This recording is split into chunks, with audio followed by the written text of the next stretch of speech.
Week 8 of the 2022 college football season is in the books, and that means it's time to rank the top 25 teams in the nation. I'm Steven Lasson of All CFB 365. Please be sure to subscribe and also check us out on Twitter, Facebook, and Instagram at All CFB 365. Before we get into our rankings, as always, our top 25 is a mixture of several factors. We take into account best team on a neutral field, also head-to-head rankings, sort of a Vegas-style power ranking over the course of the season. We try to respect head-to-head as best as we can. So we try to blend all those factors into our top 25 to get the best 25 teams ranked after each week. And as you can see on the screen, there's a handful of teams that just missed our top 25 this week, including Maryland, Oregon State, and Liberty, all won on Saturday, inching closer to our top 25. Washington, another team that deserves consideration after beating California on Saturday night. The Huskies 6-2 in Coach Kalen DeBoer's first season.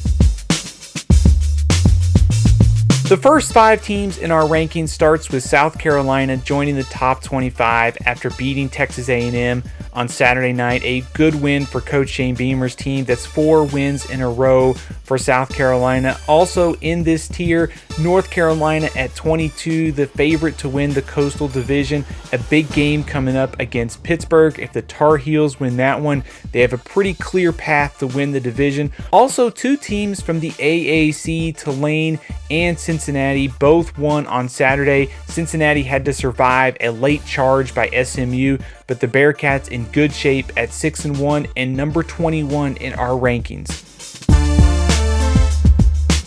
The next tier of teams for us is headlined by Kansas State at 20. The Wildcats led TCU 28-10 early in the game. Unfortunately for Kansas State, a couple injuries at quarterback to Adrian Martinez and Will Howard, just unable to sustain anything on offense in the second half. Not to mention TCU's offense started to get going in the second half. So Kansas State stumbles to 20 in our rankings. This tier also includes Kentucky and Illinois, who were off on Saturday. Syracuse at 17.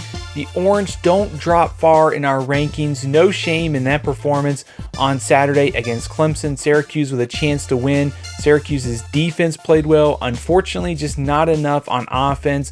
The coaching staff needs to do a better job of getting running back Sean Tucker way more involved. He did not have enough touches on Saturday. Ole Miss falls to 16 in our rankings. The Rebels got off to a great start at LSU. Unfortunately for Coach Lane Kiffin's team, just unable to sustain anything after a hot start on offense, and the defense had really no answer for Jaden Daniels and LSU.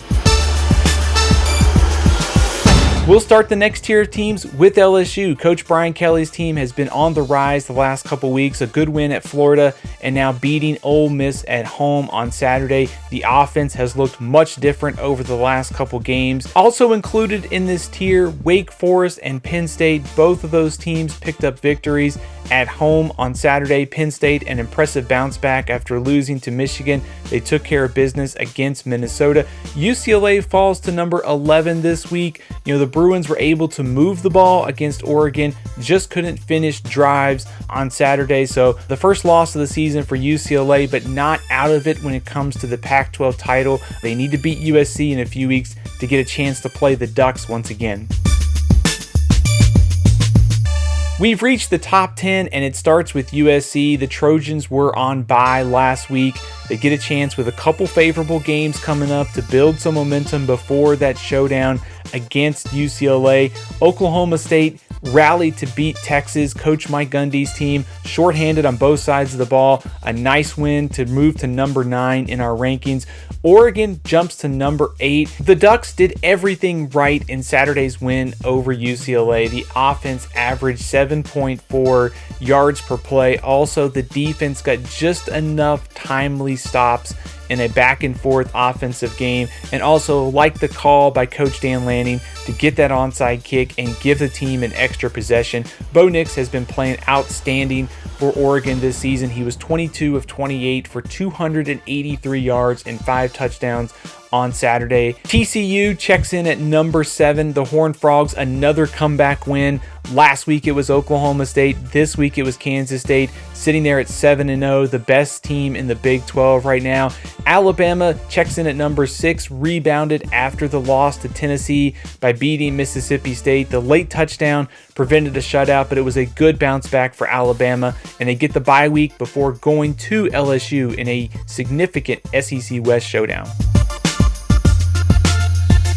We've been saying it all season, the top 5 to 6 teams in the country are difficult to sort out.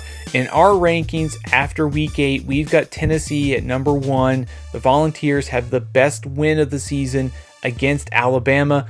Will they end up at number 1 at the end of the season? We will see, because Tennessee still has a game against Georgia, and if they win that one, a likely rematch against Alabama in the SEC championship game. Georgia was off this week. They play Florida and Jacksonville coming up. Also, Ohio State, another impressive win. Yes, Iowa's defense managed to slow down Ohio State's offense a little bit, but another complete kind of dominant victory for Ohio State. They've been probably the most consistent team over the course of the season. Michigan was off this week. They get Michigan State next Saturday. And Clemson, the rally to beat Syracuse. The Tigers check in at number 5. No quarterback controversy right now. It looks like DJ Uiagalelei will still be the starter for Clemson, but the off week setting up a key 4-game stretch for Clemson to close out the regular season. So again, the top 5 teams in the country, throw in Alabama, throw in TCU. The top 6 to 7 are really close right now, but we're going to vote Tennessee number 1 because it has the best victory in college football after 8 weeks of the season. That's our top 25 here at All CFB 365. Please be sure to subscribe and check us out on Twitter, Facebook, and Instagram at All CFB 365. Be sure to leave your top 25s in the comments. We would love to check those out, and keep in mind there's still a lot of football to be played, so a lot of the ranking questions, a lot of debates are going to be sorted out. There's still a lot of big time matchups remaining. That's the top 25 from All CFB 365 after week 8.